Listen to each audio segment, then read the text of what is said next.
नमस्कार।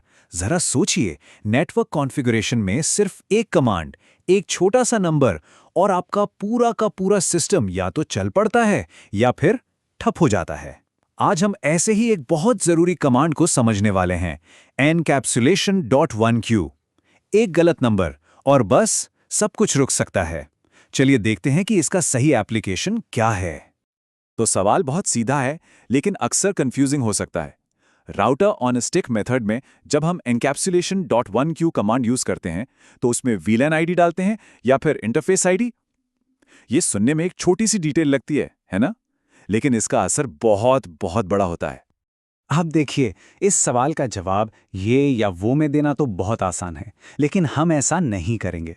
जवाब को रटने से अच्छा है उसे समझना, और समझने के लिए हमें एक कदम पीछे जाना होगा। पहले ये जानते हैं कि आखिर ये राउटर ऑन अ स्टिक होता क्या है और हमें इसकी ज़रूरत ही क्यों पड़ती है। इसका एप्लीकेशन समझना ही जवाब की असली चाबी है। राउटर ऑन अ स्टिक कमाल की चीज़ है ये। मान लीजिए आपके पास कई अलग अलग वर्चुअल नेटवर्क्स यानी VLANs हैं और उन्हें आपस में बात करनी है, लेकिन आपके राउटर में पोर्ट सिर्फ एक ही खाली है। तो क्या करेंगे? बस यहीं पर ये तकनीक काम आती है।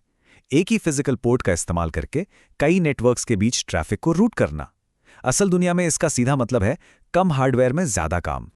तो इसका मकसद क्या है? इसे 3 आसान हिस्सों में तोड़कर देखते हैं। पहला काम, हम बनाते हैं अलग अलग वर्चुअल नेटवर्क, मतलब VLANs। दूसरा, हम इन सभी नेटवर्क्स को एक ही राउटर पोर्ट से जोड़ देते हैं। और तीसरा और सबसे ज़रूरी, हम राउटर को इस तरह से कॉन्फ़िगर करते हैं कि वो इन सभी के बीच ट्रैफिक को सही तरीके से भेज सके। तो सवाल यह है कि ये जादू होता कैसे है? एक ही पोर्ट से इतना सब कुछ।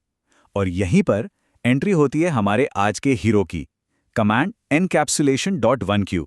इसे आप एक डिजिटल सॉर्टिंग हैट की तरह समझ सकते हैं, जो हर डेटा पैकेट को बताता है कि उसे किस घर में, मतलब किस नेटवर्क में जाना है। तो ये कमांड करता क्या है? बहुत सिंपल।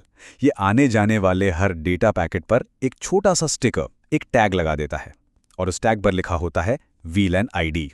यही टैग राउटर को बताता है कि अरे, ये वाला डेटा सेल्स डिपार्टमेंट का है या ये वाला मार्केटिंग का। इसी टैगिंग की वजह से राउटर ट्रैफिक को सही से सॉर्ट कर पाता है। चलिए इसे और आसान बनाते हैं, एक कहानी की तरह समझते हैं। मान लीजिए कि आपका राउटर एक बहुत बड़ा सेंट्रल पोस्ट ऑफिस है और इस पोस्ट ऑफिस तक आने और जाने के लिए सिर्फ एक ही सड़क है। ये सड़क है हमारा फिजिकल राउटर पोर्ट। सारा ट्रैफिक इसी एक रास्ते से आता जाता है। अब पोस्ट ऑफिस में जब चिट्ठियां आती हैं तो उन पर जिप कोड होता है ना। बस ये जो हमारा .1q टैग है ना, ये वही जिप कोड है। ये हर डेटा पैकेट यानी हर चिट्ठी पर लगा होता है ताकि वो सही कस्बे यानी कि सही VLAN तक पहुंच सके। अगर जिप कोड गलत हो तो क्या होगा? पूरी तरह से गड़बड़, सारी चिट्ठियां गलत जगह पहुंच जाएंगी। तो अब जब हम ये सब समझ गए हैं, चलिए वापस चलते हैं अपने मेन सवाल पर। उस कमांड में हम क्या इस्तेमाल करें, VLAN आईडी या फिर इंटरफेस आईडी? ये असल में क्या बनाम कहां का सवाल है। इन दोनों में फर्क समझना बहुत जरूरी है। देखिए, VLAN आईडी हमें बताता है कि ये डेटा पैकेट क्या है, मतलब ये किस टीम का है, किस लॉजिकल नेटवर्क का हिस्सा है, जैसे सेल्स डिपार्टमेंट। और सब इंटरफेस आईडी बताता है कहां, मतलब राउटर के अंदर कौन सा वर्चुअल दरवाजा उस टीम के लिए रिजर्व किया गया है। तो अब जवाब बिल्कुल साफ हो जाता है। VLAN आईडी तो हो गई नेटवर्क की पहचान, जैसे सेल्स वालों के लिए VLAN 10। सब इंटरफेस हो गया राउटर पर बनाया गया एक वर्चुअल रास्ता, जैसे G0/0.10। अब ये जो हमारा कमांड है encapsulation.1q, इसका काम इन दोनों को जोड़ना है। ये उस रास्ते को बताता है कि सुनो, तुम्हें VLAN 10 के लिए काम करना है। इसीलिए हम कमांड में हमेशा VLAN आईडी ही डालते हैं ताकि सही रास्ता सही नेटवर्क से जुड़ सके। तो हमें जवाब तो मिल गया, लेकिन बात यहीं खत्म नहीं होती। ये समझना भी जरूरी है कि आखिर ये एक छोटी सी कमांड इतनी जरूरी क्यों है। देखिए, नेटवर्किंग में ना प्रिसिजन यानी कि सटीकता ही सब कुछ है, और ये कमांड इसका बेहतरीन उदाहरण है। जरा सोचिए, सिर्फ एक नंबर, एक पैरामीटर, और वही तय करता है कि दो अलग अलग नेटवर्क आपस में बात कर पाएंगे या फिर पूरी तरह से अलग थलग रहेंगे। एक जरा सी चूक और सारा कम्युनिकेशन ठप हो सकता है।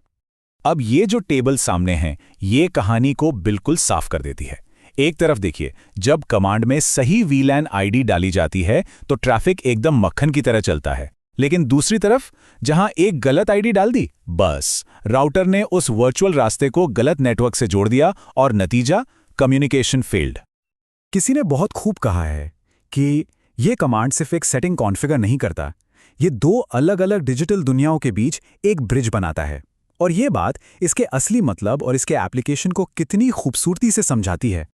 तो आखिर में ये एक छोटी सी कमांड हमें एक बहुत बड़े सवाल के सामने लाकर खड़ा कर देती है। हमारी पूरी की पूरी डिजिटल दुनिया ऐसे ही छोटे छोटे लेकिन बेहद सटीक नियमों पर टिकी है। आज एक गलत VLAN आईडी डालने से शायद सिर्फ एक ऑफिस का नेटवर्क बंद हो, लेकिन यही सिद्धांत तो हर जगह लागू होता है ना। तो सवाल यह है कि जब सब कुछ कोड की सिर्फ एक लाइन पर टिका हो, तो एक छोटी सी मामूली सी गलती की असली कीमत क्या हो सकती है? इस पर सोचिएगा जरूर।